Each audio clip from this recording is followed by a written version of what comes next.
There is a special place where adults with developmental disabilities can go to find a safe haven, a place of wonderful opportunities and joy. Project ID has social opportunities, meal programs, fun recreation, career development, church services, and the largest Special Olympic team in the state. Project ID is a real community treasure. Please be a volunteer, sponsor a member, or donate what you can to Project ID, Identity Beyond Disability. Hi guys, it's Dixie and it is reading time. I am still missing you. I have today though a real special book to me. I love this book because I loved it as a child when my parents were reading it to me, because it's kind of hard to read at first. And then I still love it as an adult because it's sweet and it has a good message. So here we go. We are reading The Velveteen Rabbit. And here's the rabbit. Okay, everybody ready? I'm excited. Okay, here's the beginning. Someday I'm going to get it right. All right.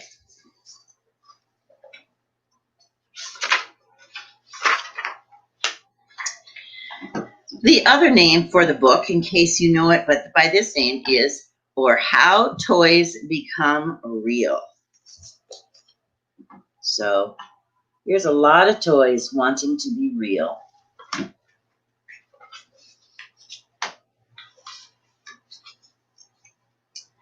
There was once a velveteen rabbit, and in the beginning he was really splendid looking. He was fat and bunchy as a rabbit should be. His coat was spotted brown and white. He had real thread whiskers, and his ears were lined with pink satin. On Christmas morning, he sat wedged at the top of the boy's stocking with a sprig of holly between his paws. The effect was charming. There were other things in the stocking: nuts, oranges, a toy engine, chocolate almonds, and a clockwork mouse. But the rabbit was quite the best of all, and for at least 2 hours the boy loved him. Whoops.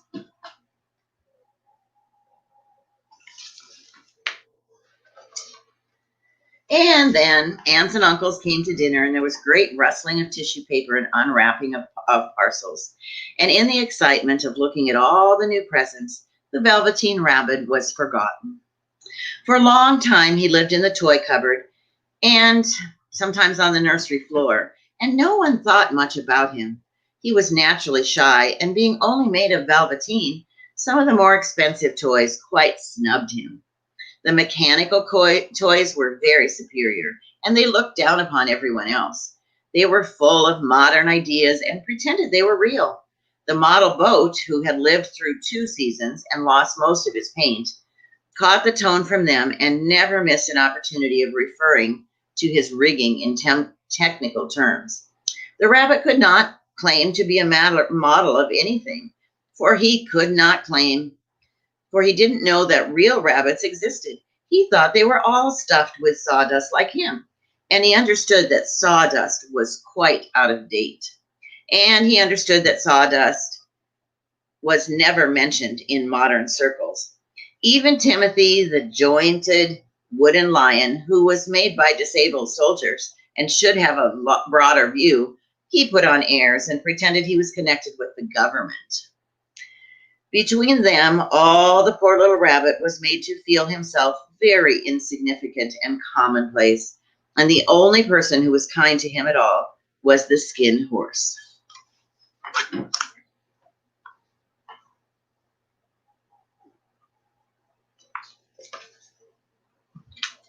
The skin horse had lived longer in the nursery than any of the others. He was so old that his brown coat was bald in patches and showed the seam underneath, and most of the hairs in his tail had been pulled out to string bead necklaces. He was wise, though, for he had seen a long succession of mechanical toys arrive to boast and swagger, and by break their mainsprings and pass away. And he knew that they were only toys and would never return anything else. For nursery magic is very strange and wonderful, and only those playthings that are old and wise and experienced, like the skin horse, can understand all about it. Magic. What is real? Asked the rabbit one day when they were lying down side by side near the nursery fender before Nana came in to tidy the room. Does it mean having things that buzz inside you and a stick out handle? Real isn't how you are made, said the skin horse. It's a thing that happens to you when a child loves you for a long, long time, not just to play with, but really love you. Then you become real. Does it hurt? Asked the rabbit. Sometimes, said the skin horse, for he was always truthful. When you are real, you don't mind being hurt. Does it happen all at once, like being wound up? Or bit by bit, he said. It doesn't matter at all. It doesn't happen at all, said the skin horse. You become. It takes a long time. That's why it doesn't often happen to people who break easily or have sharp edges or who have to be careful and kept very safe. Generally, by the time you are real, most of your hair has been loved off and your eyes drop out and you get loose in the joints and very shabby. But these things don't really matter at all because once you are real, you can't be ugly except to people who don't understand. I suppose you are real, said the rabbit, and then he wished he had not said it at all, for he thought the skin horse might be sensitive. But the skin horse only smiled. The boy's uncle made me real, he says. That was a great many years ago. But once you're real, you can't become unreal again. It lasts for always. The rabbit sighed. He thought it would be a long time before this thing called magic became real and happened to him. A little closer here. He longed to become real, to know what it felt like, and yet the idea of growing shabby and losing his eyes and whiskers was pretty sad. He wished that he could become it without those uncomfortable changes that happened to him. There was a person named Nana who ruled the nursery. Sometimes she took no notice of the playthings lying around, and sometimes, for no reason whatsoever, she went sweeping about like a great wind and hustled them away in cupboards. She called this tidying up. And the playthings all hated it, especially the tin ones. The rabbit didn't mind it so much, for whenever he was thrown, he always came down soft. And the china dog that always slept with him. Nana was in a hurry, and it was too much trouble to hunt for china dogs at bedtime. So she simply looked about her, and seeing that the toy cupboard door was open, she made a swoop. Here, she said, take your old bunny. He'll do the sleep with you. And she dragged the bunny out by one ear and put him in the boy's arms. That night, and for many nights after, the Velveteen Rabbit slept in the boy's bed. At first, he found it rather uncomfortable, for the boy hugged him very tight. And sometimes he rolled over on him, and sometimes he pushed him so far into the pillow that the rabbit could hardly breathe. And he missed, too, those moonlight hours.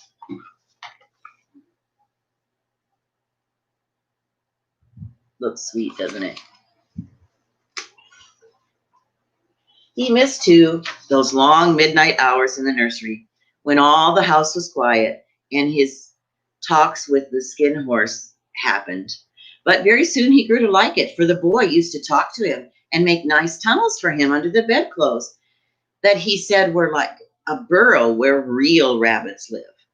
And then they had splendid games together in whispers when Nana had gone away to her supper and left the nightlight burning on the mantelpiece.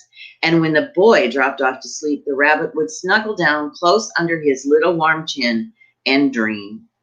When the boy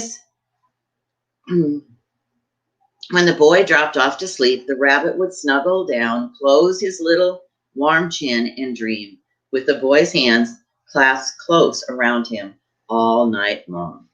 Just a minute, guys. The smoke is getting to me. All right. And so time went on, and the little rabbit was very happy. So happy that he never noticed how his beautiful velveteen fur was getting shabbier and shabbier, and his tail was becoming unsewn, and all the pink had rubbed off his nose where the boy kept kissing him. Spring came, and they had long days in the park, for wherever the boy went, the rabbit went too. He had rides in the wheelbarrow and picnics on the grass and the lovely fairy huts built for him under the raspberry canes beside the flower border. And once, when the boy was called away suddenly to go out to tea, the rabbit was left out on the lawn until long after dark. And Nana had to come and look for him with a candle because the boy couldn't go to sleep without him being there. He was wet through and through with dew and quite earthy from diving into the burrows the boy had made for him in the flower bed.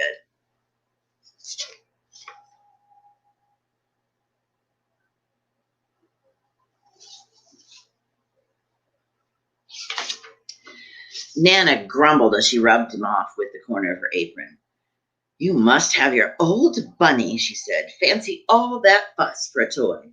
The boy sat up in bed and stretched out his hands. "Give me my bunny," he said. "You mustn't say that. He isn't a toy. He's real." When the little rabbit heard that, he was happy, for he knew what the skin horse had said was true at last. The nursery magic had happened to him, and he was a toy no longer. He was real. The boy himself had said it. That night he was almost too happy to sleep, and so much love stirred in his little sawdust heart that it almost burst, and into his boot-button eyes that had long ago lost their polish, there came a look of wisdom and beauty, so that even Nana noticed it the next morning when she picked him up and said, "I declare if that old bunny isn't got quite the knowing expression."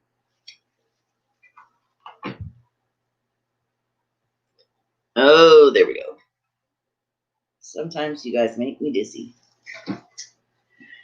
That was a wonderful summer. Near the house where they lived, there was a wood, and in the long June evenings, the boy liked to go there after tea to play.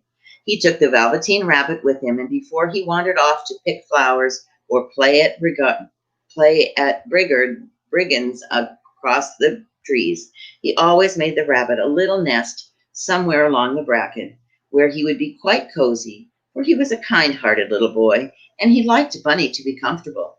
One evening, while the rabbit was laying there alone, watching the ants that ran to and fro between his velvet paws in the grass, he saw two strange beings creep out of the tall bracken near him.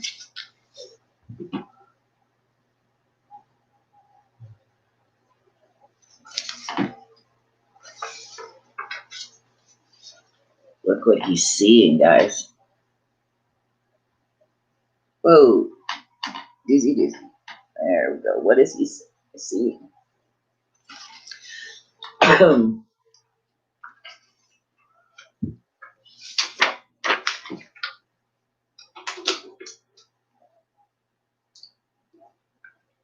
They were rabbits, like himself, but quite furry and brand new. They must have been very well made, for their seams didn't show at all, and they changed shape in a queer way when they moved. One minute they were long and thin, and the next minute fat and bunchy, instead of always staying the same, like the Velveteen Rabbit did. Their feet patted softly on the ground, and they crept quite close to him, twitching their noses while the rabbit stared hard to see where the clockwork stuck out, for he knew that people who jumped generally had something to wind them up, but he couldn't see it. They were evidently a new kind of rabbit altogether. They stared at him, and the little rabbit stared back, and all the time their noses twitched. "Why don't you get up and play with us?" one of them asked. "I don't feel like it," said the rabbit, but he didn't want to explain that he had no clockwork. "Ho," said the furry rabbit. "It's easy as anything," and he gave a big hop sideways and stood on his hind legs. "I don't believe you can," he said. "I can't," said the little rabbit. "I can jump higher than anything. I can do it. I can." He meant when the boy threw him, but of course he didn't want to say that out loud either. Can you hop on your hind legs? Asked the furry rabbit. So he doesn't know they're real, and they don't know he isn't.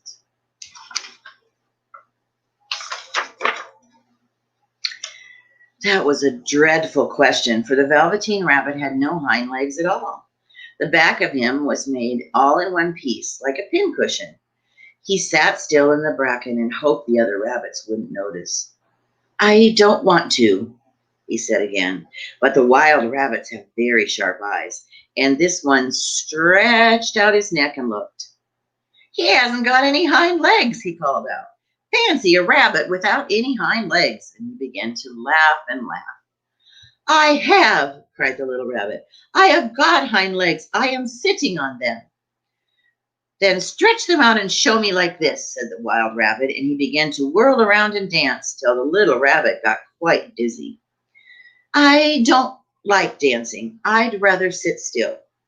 But after a while, he longed to dance, for a funny new tickly feeling ran through him, and he felt he would give anything in the world to be able to jump around like these rabbits did. The strange rabbit stopped dancing and came quite close. He came so close this time that his long whiskers brushed the Velveteen Rabbit's ears, and then he wrinkled his nose suddenly and flattened his ears and jumped backwards. He doesn't smell right, he exclaimed. He isn't a rabbit at all. He isn't real. I am real, said the little rabbit. I am real. The boy said so. And he nearly began to cry. Just then, there was a sound of footsteps, and the boy ran past him with a stamp of feet, and a flash of white tails disappeared as the two strange rabbits disappeared. Come back and play with me, called the little rabbit. Oh, do come back. I know I am real. But there was no answer. Only the little ants ran to and fro, and the bracken swayed gently where the two strangers had passed. The Velveteen Rabbit was all alone. Whoops. Think I'll ever get this right? You're going to have to comment.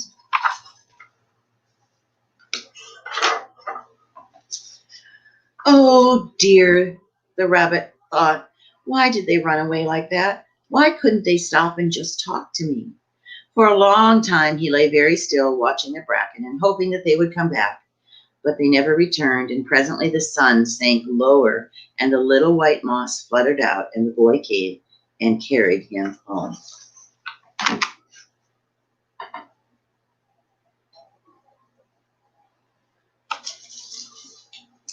Weeks passed, and the little rabbit grew very old and shabby, but the boy loved him just as much. He loved him so hard that he loved all his whiskers off, and the pink lining to his ears turned gray, and his brown spots faded. He even began to lose his shape, and he scarcely looked like a rabbit anymore, except to the boy.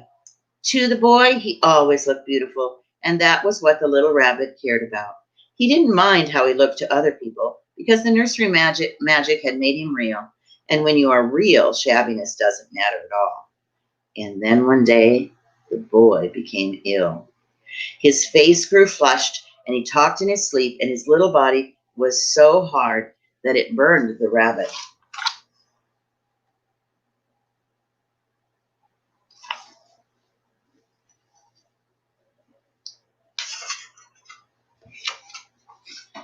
It burned the rabbit even more when he held him close. Strange people came and went in the nursery, and a light burned all night, and through it all, the little Velveteen Rabbit lay there hidden from sight under the bedclothes, and he never stirred, for he was afraid that if anyone found him one day, they might take him away, and he knew that the boy needed him. It was a long, weary time, for the boy was too ill to play, and the little rabbit found it rather dull with nothing to do all day long.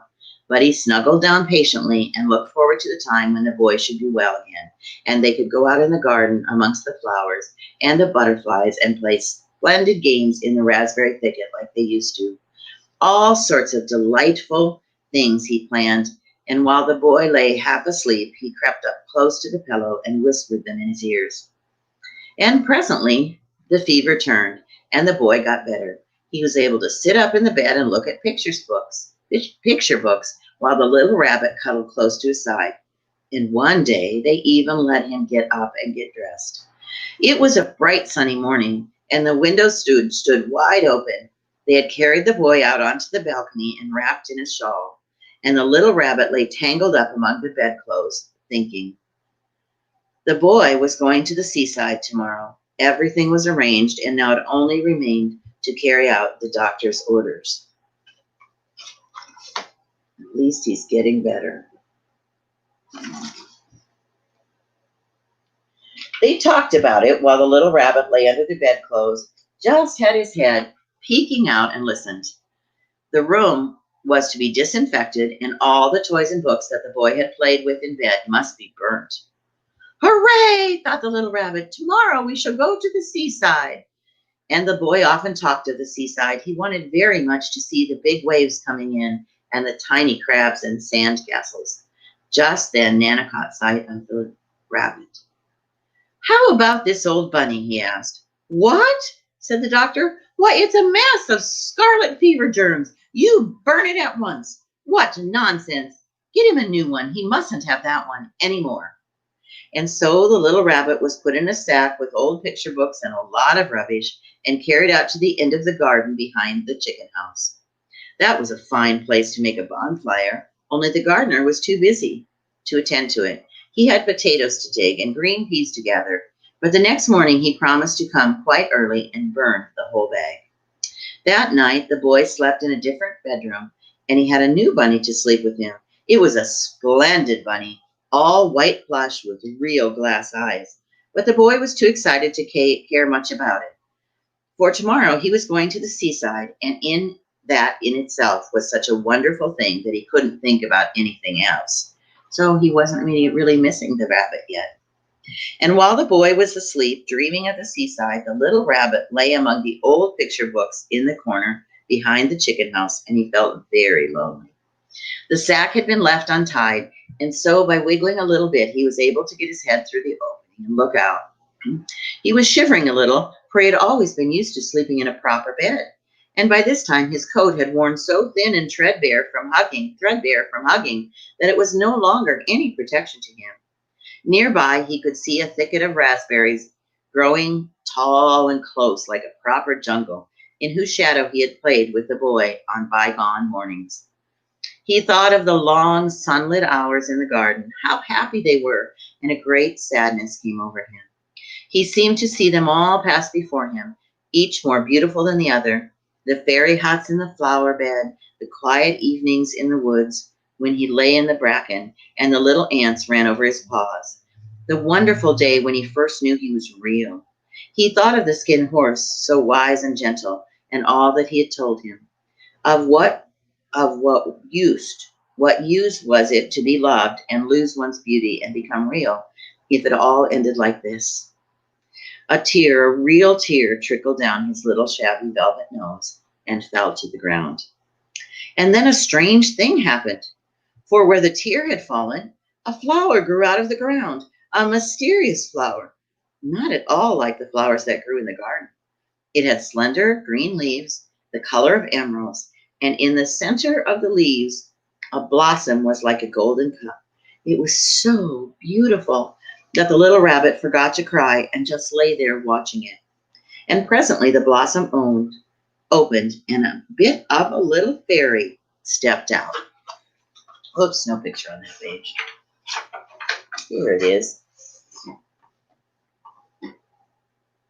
See the fairy?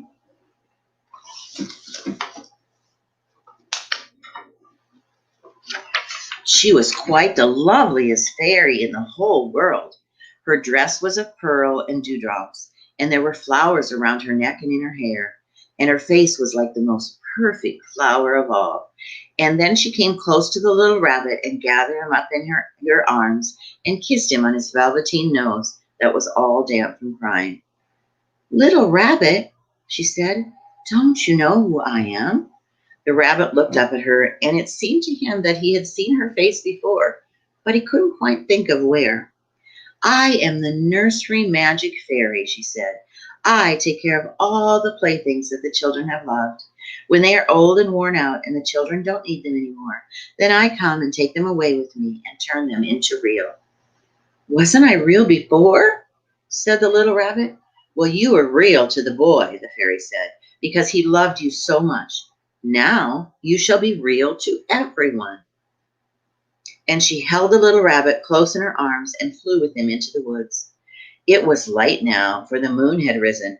All the forest was beautiful, and the fronds of the bracken shone like frosted silver. In the open glade between the tree trunks, the wild rabbits danced with their shadows on the velvet grass. But when they saw the fairy, they all stopped dancing and stood around in a ring to stare at her.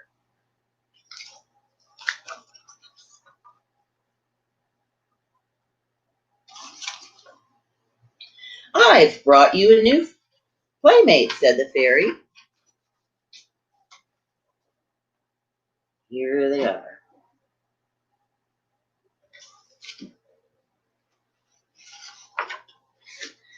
You must be very kind to him and teach him all he needs to know in Rabbitland, for he's going to live with you forever and ever.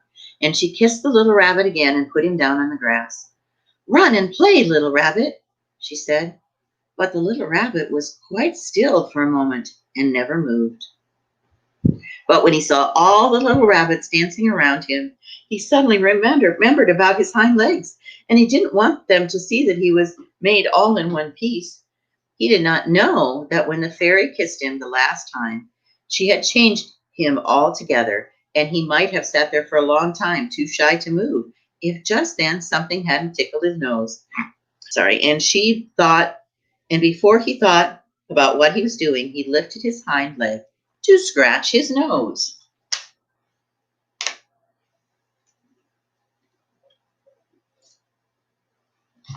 And he found that he actually had hind legs. Instead of dingy velveteen, he had brown fur, soft and shining.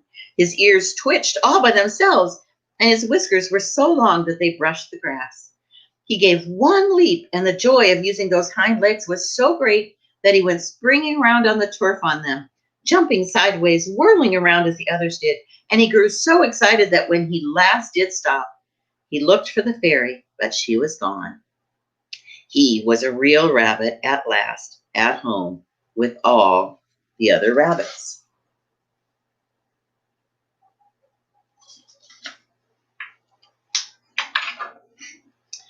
Autumn passed, and winter and spring, and the days grew warm and sunny. The boy went outside to play in the woods behind the house.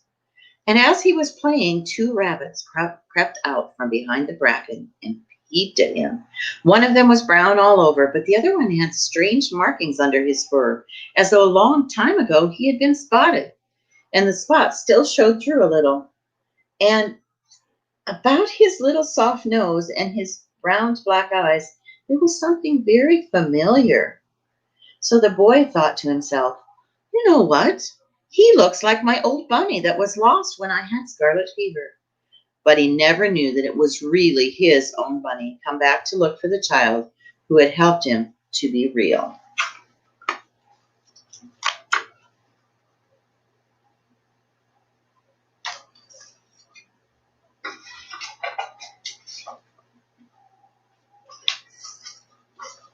And there's the real bunny. He looks a little different than the cloth bunny, huh? With no legs. And here's the real bunny. Have you ever had a bunny? Or have any of you touched or petted or watched a bunny running around? They're pretty soft and amazing. Anyway, hi, Nicole. I miss you too. I miss you too a lot. I'm just so hoping and praying that soon we'll all be able to be together. Hi, Cameron. Nice to see you too. Well, what did you think of Velveteen Rabbit, you guys that are online already? Did you like the story? And do you have any suggestions for next week? Come on, Cameron. Come on, Nicole. Tell me what we're going to do next week. You know, I don't like making so many decisions, except they're with you guys, so you need to help me. All right? Well, anyway, we are going to end with Velveteen Rabbit, and hopefully you will think about the things you're doing and Remember that you are real in God's eyes. God loves you no matter how weird you feel, or like you don't fit in, or that you're not real like everybody else. Just remember that God loves you, and God's love makes everything real and wonderful. So pray hard that the COVID virus goes away altogether so we can get back together soon. All right. I love you guys, and I will see you next week.